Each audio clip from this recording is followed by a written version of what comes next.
Bonjour, ici Joris de l'Atelier Fertile. Aujourd'hui, j'ai rendez-vous chez Frédéric Bouchereau à Rezé, au sud de Nantes, en agriculture urbain. Bonjour Frédéric. Bonjour. Alors, est-ce que tu pourrais me parler d'abord un peu de ton parcours de vie? Qu'est-ce que tu as fait avant et finalement qu'est-ce qui t'a amené à faire cette activité comme agriculteur urbain? Disons qu'avant, à la base, j'ai une formation agricole. J'ai passé aussi pas mal de temps à faire des voyages à vélo, d'où l'intégration du vélo dans mon travail actuel de collecte et de recyclage des déchets. D'accord, et qu'est-ce qui t'est venu, enfin, est-ce qu'il y a eu une progression dans cette idée-là, dans ce projet pour t'installer finalement? Disons que dans un premier temps, j'avais commencé par livrer des produits bio pour un supermarché. Donc je faisais les livraisons en vélo, en biporteur. Et en faisant ce travail-là, j'avais commencé à recycler les déchets du rayon fruits et légumes du magasin. C'est ça qui a été le départ de l'élevage de vers à compost, qui est maintenant une partie de mon activité, ou disons la base de celle-ci. D'accord. Et quelles sont maintenant du coup ces activités-là et qu'est-ce que ça t'a amené finalement à faire comme aménagement, enfin qu'on aura l'occasion de visiter? Et puis ça touche quelle clientèle? Disons que ça touche des restaurateurs, mais aussi des brasseurs. Parce qu'en m'intéressant à mon territoire et en voyant un petit peu quels étaient les biodéchets qui étaient disponibles, je me suis rendu compte qu'il y avait les drèches de brasserie qui représentaient un gros volume présent, et aussi donc les déchets de préparation des repas pour les restaurateurs. Donc c'est les deux principaux types de déchets que je collecte et que je valorise. D'accord, et ça touche qui en termes de clientèle finalement? Ça touche des professionnels et des particuliers, parce qu'en fait il y a une partie des drèches qui est livrée à un éleveur de vaches laitières, donc il sera valorisé comme aliment pour ces vaches. Il y a une autre partie de ces drèches que je lactofermente dans des seaux étanches pour les particuliers, pour remplacer en fait l'alimentation standard de la poule à base de grains ou de granulés. Disons que là, grâce à ça, on peut l'alimenter qu'à partir de déchets produits localement. Et sinon, c'est les particuliers avec les litières de vers à compost pour démarrer des lombricomposteurs d'intérieur. Et finalement, pourquoi faire cette lacto-fermentation et qu'est-ce que c'est que cette fermentation? En fait, c'est une fermentation. On installe des bactéries lactiques dans les drèches. Elles consomment les sucres résiduels et elles fabriquent de l'acide lactique. Ça permet en fait de préserver, de conserver ce déchet. Parce que la drèche, c'est un déchet qui est très instable. Et si on ne la stabilise pas par la lactofermentation, on n'arrive pas à la conserver dans le temps. Donc c'est un moyen de pouvoir l'écouler comme ça sur la durée. Qu'est-ce que tu as en termes d'aménagement finalement? Ça demande très peu d'aménagement, étant donné qu'en fait on lactofermente dans des seaux étanches. Donc je fonctionne avec mon garage, avec mon jardin. Les collectes se font avec des poubelles, en vélo. Ça demande très peu d'investissement et ça permet de recycler, de collecter et de recycler des volumes relativement importants de déchets. D'accord. Est-ce que tu as une ordre d'idée des montants des investissements en fait, pour lancer une activité comme ça? C'est quelques milliers d'euros, c'est vraiment très très peu. Ouais. Donc c'est quoi, ça va être des seaux, des premiers lombricomposteurs? Ça va être un vélo déjà capable de pouvoir transporter des poids importants, donc de type vélo cargo, vélo brouette, c'est un autre terme utilisé, et puis des remorques.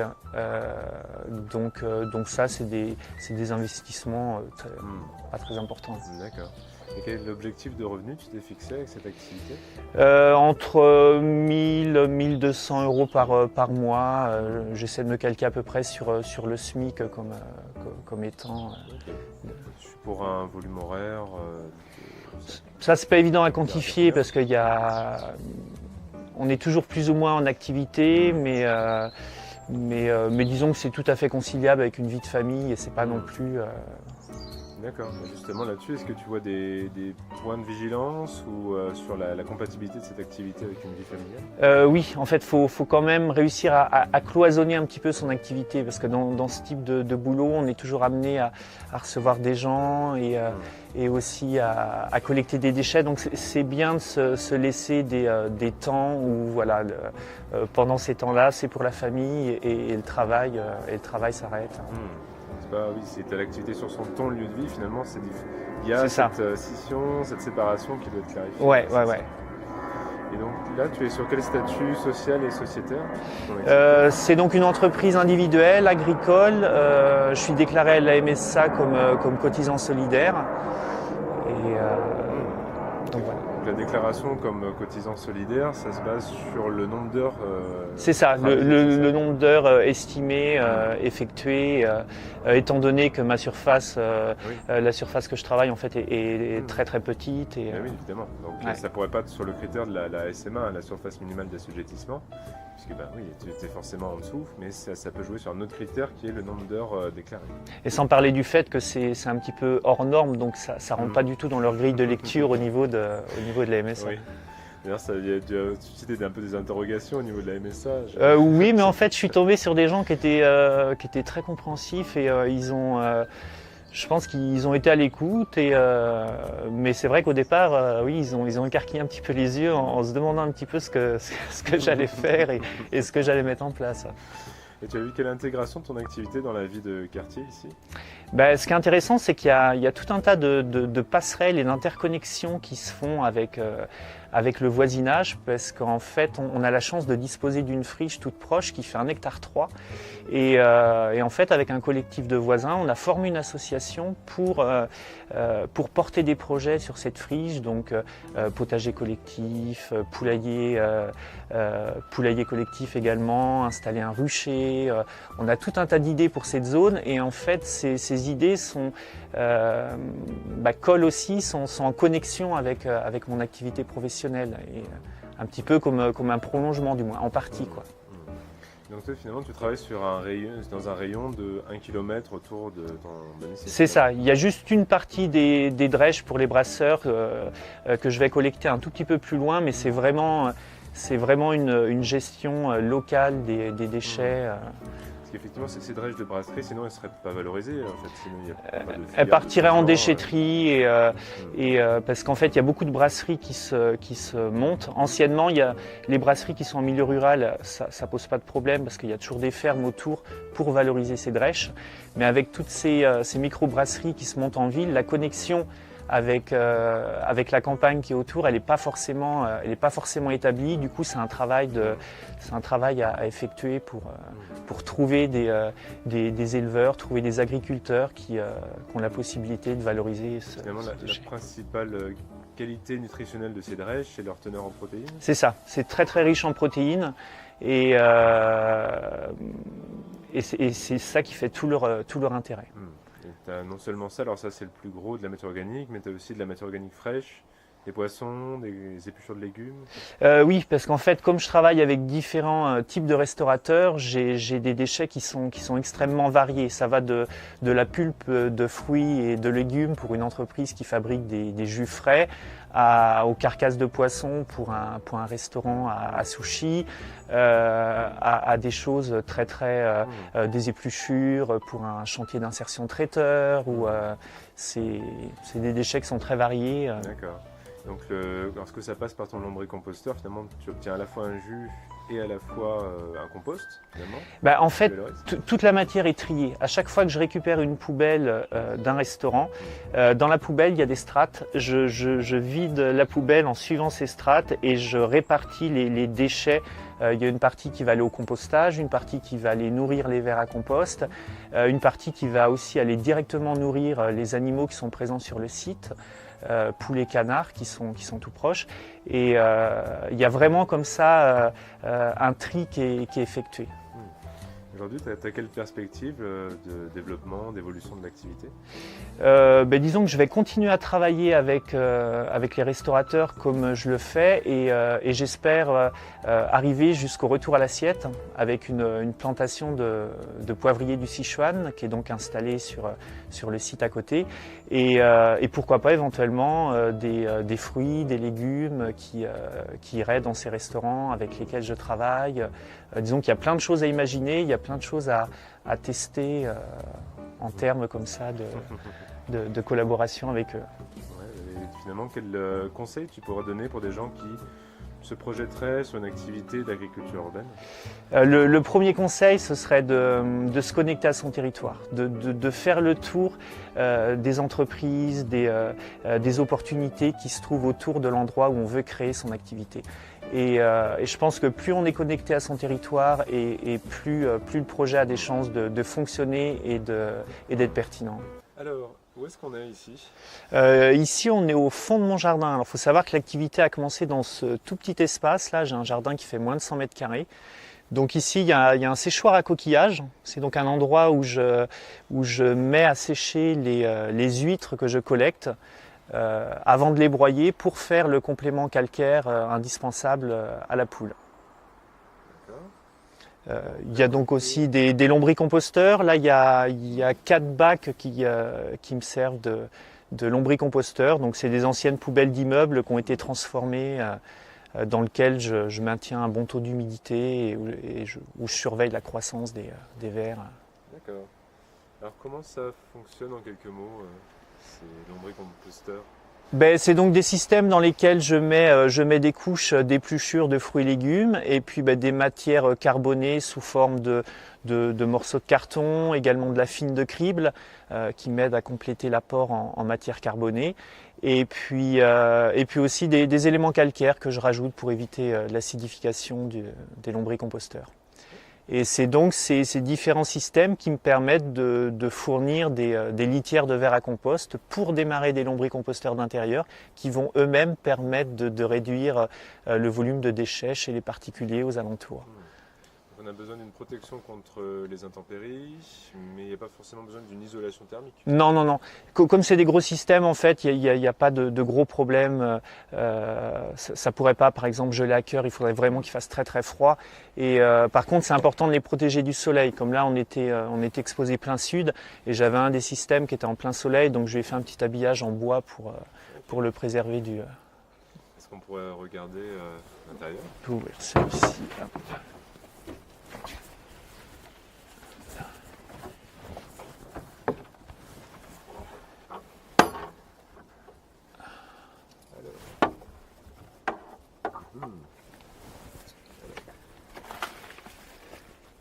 Donc là, il y a pas mal d'épluchures de choux. Il y a aussi des invendus de marché.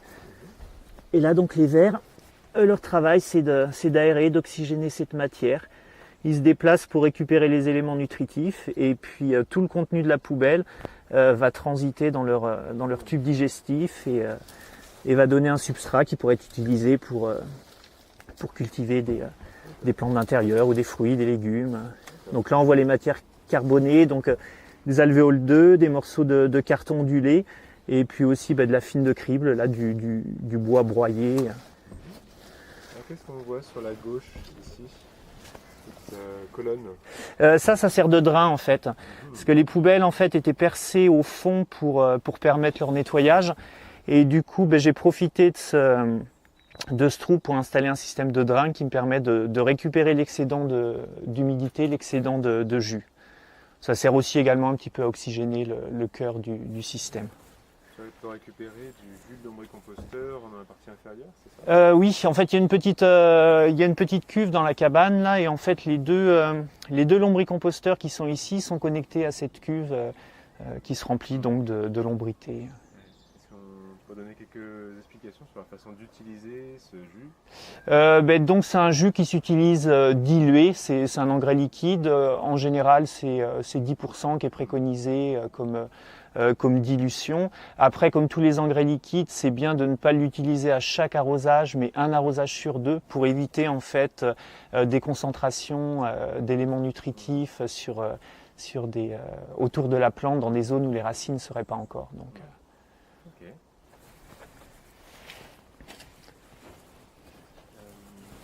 Ah oui, tu me demandais.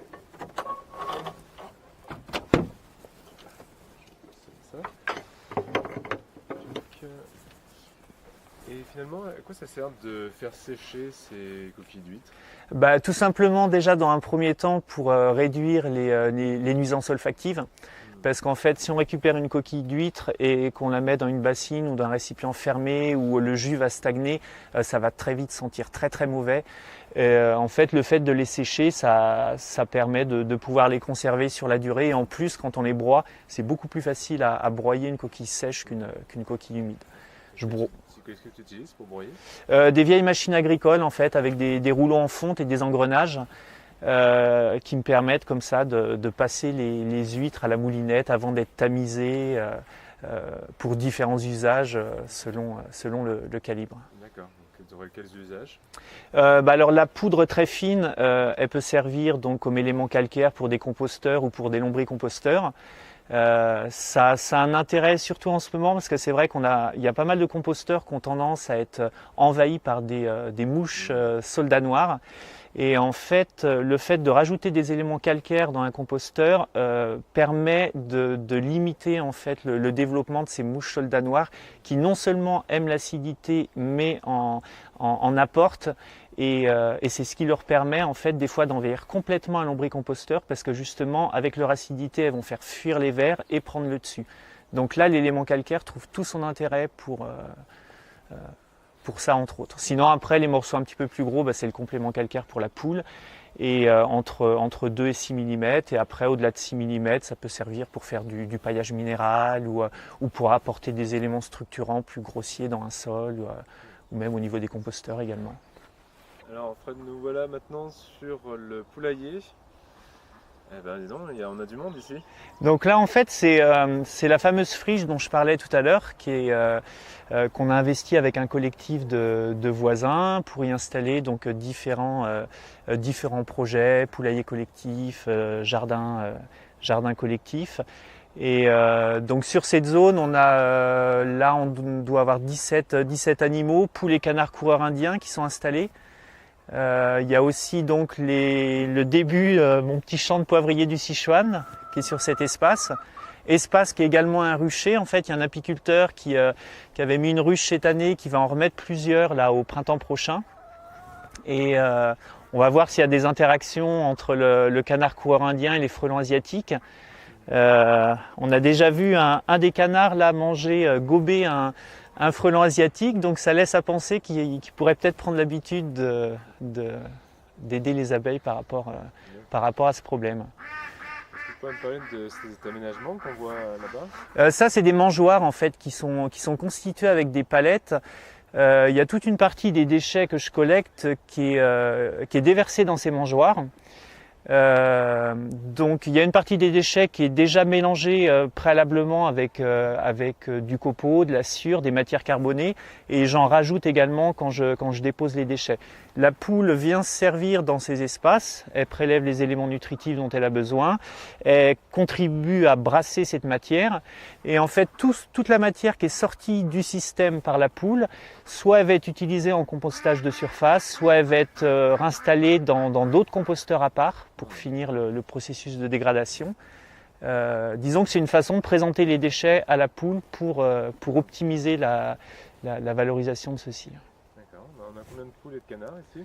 Là sur le site en fait il y a différents espaces parce qu'il y a différents poulaillers, donc en tout on doit avoir une quarantaine d'animaux qui sont présents. D'accord. Sur une surface à peu près de... ça doit représenter quelque chose comme 1000 m².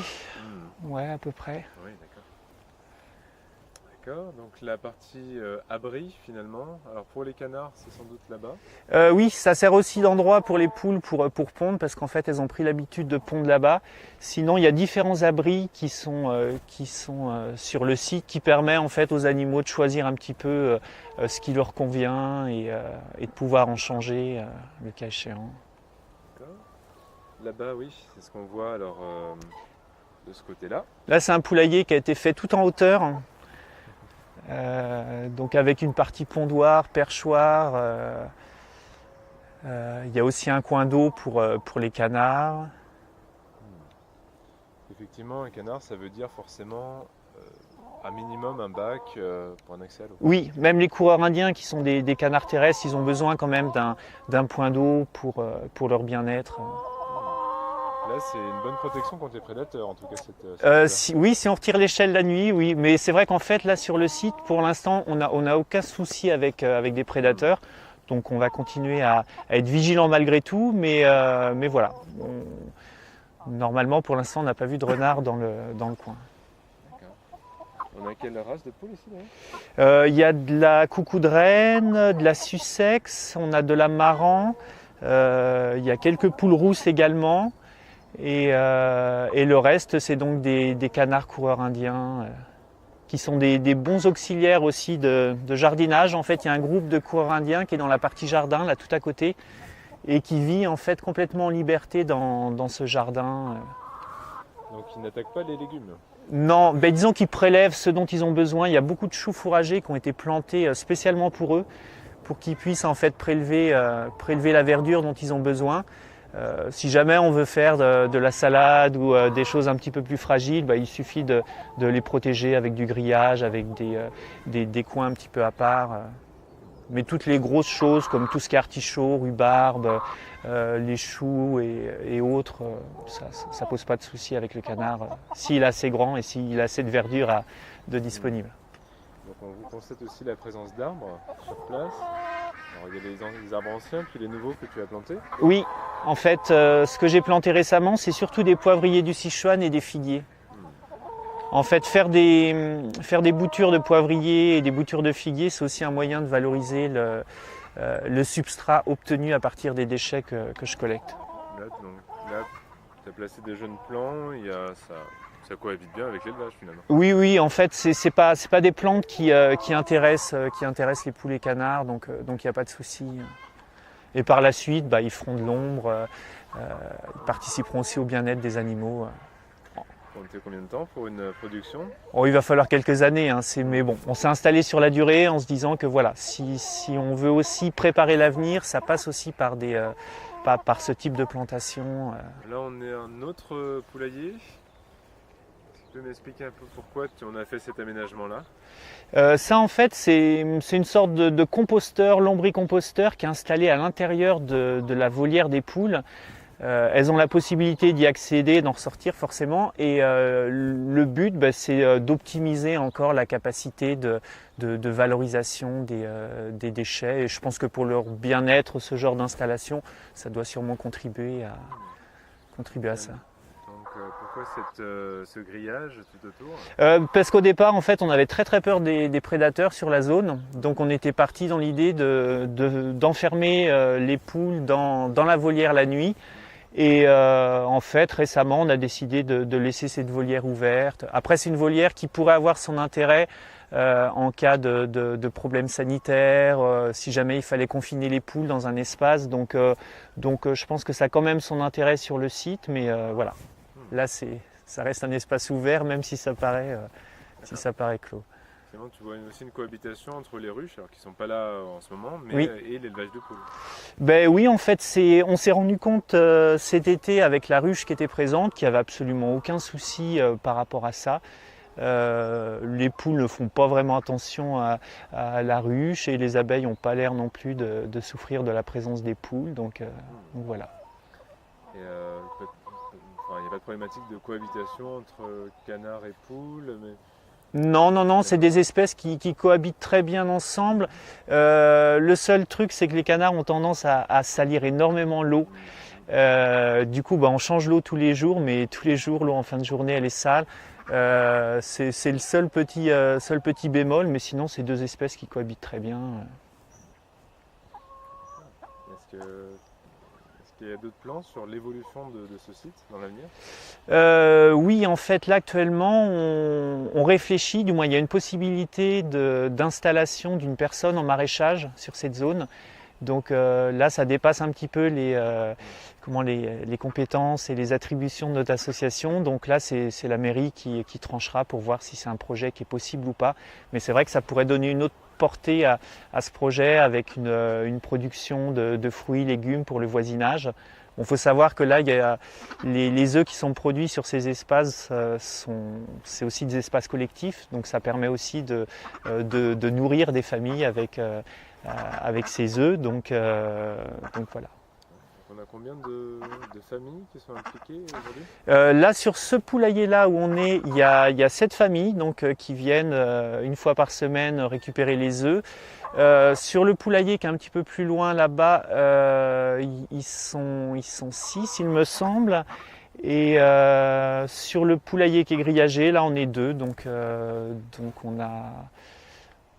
a quand même pas mal de personnes du coup qui bénéficient des installations. Okay. Et tous ces animaux m'aident aussi à valoriser les déchets que je collecte. Ce qui fait qu'ils sont alimentés qu'à partir de déchets, donc drèche de brasserie, invendus de boulangerie et ce que je ramène des restaurants. Finalement, donc pour leur nourriture, c'est uniquement des biodéchets finalement. Voilà, uniquement des biodéchets produits localement, donc drèche de brasserie lacto-fermentée avec des invendus de boulangerie pour apporter des glucides. Et puis donc tout le panel des déchets que je récupère en quantité raisonnable en fonction des différents déchets. D'où l'intérêt aussi du tri et de dispatcher ces déchets dans différents systèmes. Alors on est ici dans une partie jardin. Oui, en fait une partie jardin qui a pour but de pouvoir montrer un petit peu aux gens que voilà, quand ils ont des déchets de branchage, de tonte de pelouse, de taille, ils peuvent tout à fait les utiliser au jardin. Et ils peuvent tout à fait aussi faire concilier jardin et animaux sur un site comme celui-ci. Il y a 5 canards coureurs indiens qui vivent en liberté au milieu des buttes et au milieu des légumes. Ce qu'on a ici, c'est des choux fourragés là, cette saison? Oui, en fait, ça c'est très intéressant pour les canards et aussi pour les poules. Si jamais il m'arrive de manquer un petit peu de verdure, comme ça je peux leur couper du feuillage et c'est vrai qu'elles sont très friandes de feuilles de choux. Et pour les soupes également. C'est vrai que l'hiver, pour se faire des soupes, en fait, tous les choux sont comestibles, ils sont plus ou moins bons, mais c'est vrai qu'en soupe, ces choux fourragés sont tout à fait acceptables et apportent tout un paquet de vitamines dont on a besoin l'hiver. Donc on voit aussi des grandes treilles sur les anciennes cultures de tomates. Oui, là en fait il y a du houblon qui est installé. Donc en fait ces structures permettent au houblon de monter. Donc là il a été récolté et puis là la plante est en train de se faner. Elle va disparaître, elle ressortira de terre au printemps. Il y a aussi certains tuteurs qui me permettent de tenir comme ça, oui effectivement les tuteurs pour les pieds de tomates. En fait dans ces jardins on est obligé de partir plus sur la hauteur que de travailler sur le sol. Alors, on a ici de la coquille d'huître pilée. Voilà, là on a de la coquille d'huître broyée qui est pas tamisée, donc il y a un petit peu toutes les dimensions, c'est la poule qui fait le tri. Et en fait, ce qui est intéressant avec ces éléments calcaires, c'est de les laisser à disposition de la poule pour qu'elle puisse en fait les prendre au moment de la journée où elle en aura besoin. Si on mélange ces éléments à la nourriture, on risque de nuire à l'absorption de certains nutriments. Et c'est vrai que la poule a surtout tendance à ingérer comme ça des éléments calcaires le soir avant de se coucher. On peut leur donner à volonté. C'est ça. L'idéal, c'est de leur donner à volonté pour éviter les carences en calcaire, en calcium. Alors, quelques mots pour conclure. Je dirais qu'en fait, on a une chance inouïe en ville, c'est que ça regorge de déchets, donc de ressources. Et tous ces déchets, toutes ces ressources, c'est l'opportunité de créer des activités. Créer des activités en lien avec son territoire, qui partent du recyclage de ces matières et qui peuvent aller sur plein de domaines, dont l'agriculture urbaine. Mais c'est vrai qu'il y a tout un tas de pistes à explorer et les déchets sont une invitation justement à ça, à la création, à la réflexion, pour essayer de donner du sens à nos modes de consommation, essayer de donner du sens un petit peu à notre société au-delà. Si on veut trouver plus d'informations sur ton projet, j'ai donc une page Facebook, j'ai pas de site internet. Après, vous pouvez me contacter directement. J'essaie d'être disponible pour répondre aux questions et pourquoi pas aider des gens à se lancer dans des projets similaires ou en partie similaires. On mettra le lien vers la page Facebook Le Jardin des Verts. Oui. En dessous de la vidéo. D'accord.